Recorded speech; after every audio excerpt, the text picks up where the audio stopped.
ప్రజలు అనుకుంటున్నారు, మేం కాదు, ఈ రాష్ట్ర ప్రజలు అనుకుంటున్నారు.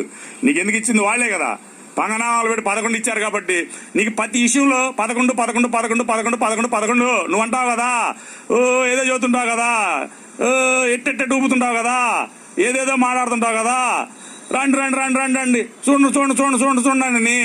సేమ్ దేవుడి షిఫ్ట్ నీకు కరెక్ట్గా తగులుతుంది జగన్మోహన్ రెడ్డి. నువ్వు పేగు మాటలు ఎందుకు నీకు?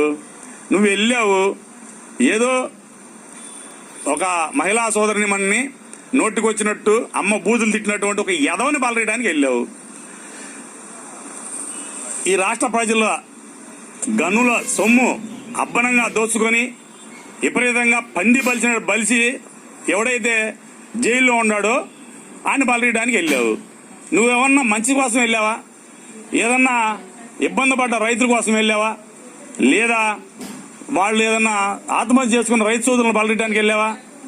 లేదా ఈ రాష్ట్ర ప్రజలు పొలాన మా కరెంట్ అందట్లేదు, లేకపోతే మాకు పొలాన్ని ప్రభుత్వం నుంచి అందట్లేదు అని చెప్పని మాట్లాడితే వాళ్ళని బలరేయడానికి వెళ్ళావా? లేదే. నువ్వు ఎక్కడికి వెళ్ళినా దొంగల్ని, మానమంగాలు చేసే వాళ్ళని, కూనీకోరుల్ని ఏమి లేదా ఇంటర్నేషనల్ దొంగ యాదవులను బలరేయడానికి తప్పితే నువ్వు చేసిన పర్యటనలో ఒక్కదానికైనా మంచికి చేశాను అని చెప్పి నిరూపిస్తే ఏంది? నువ్వు గనక నిజంగా రాజశేఖర రెడ్డి